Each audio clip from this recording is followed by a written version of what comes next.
Qabulimga kelgan bemorlar, ayniqsa erkaklar tomonidan bo'ladigan savol: jinsiy aloqamni xohish past, tez tugatib qo'yish yoki libidoni pastligidan ko'proq shikoyat qilishadi. Chunki bu yerda psixogeniy omil turadi.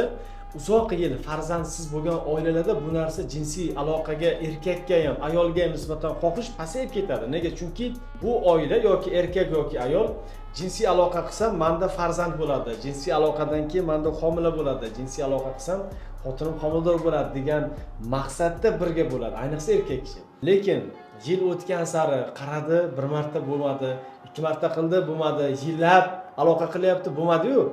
Bu o'zini miyasini shu narsaga farzand bilan bog'lab qo'ydi jinsiy aloqa qilishni. Yo'q, jinsiy aloqa bu Alloh tomonidan berilgan, bandalariga berilgan ne'mat deb biling, o'sha bir lazzat, bir ne'mat deb biling va uni farzand bilan bog'lamang. Men jinsiy aloqa qancha bo'lish kerak ekan degan savolga men aytaman, ramka yo'q. Xohlagan vaqting, xohlagan minutingda, xohlagan vaqtingcha bo'lsin, ya'ni xohlagan daqiqangda bo'lsin.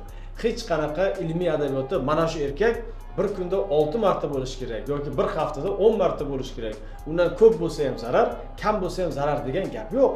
Hammasi sizni xohish ixtiyoringiz bilan, shart-sharoitingiz, vaziyatingizdan kelib chiqqan holatda bo'lish kerak.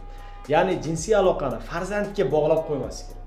Ya'ni bola bo'lish uchun aloqa qilyapman, aloqa qilishim kerak desangiz, bola bo'lmagan sari sizda xohishingiz, libidoingiz, ishtiyoqingiz, o'sha ayolga nisbatan aynan xohishingiz pasayib ketib qoladi.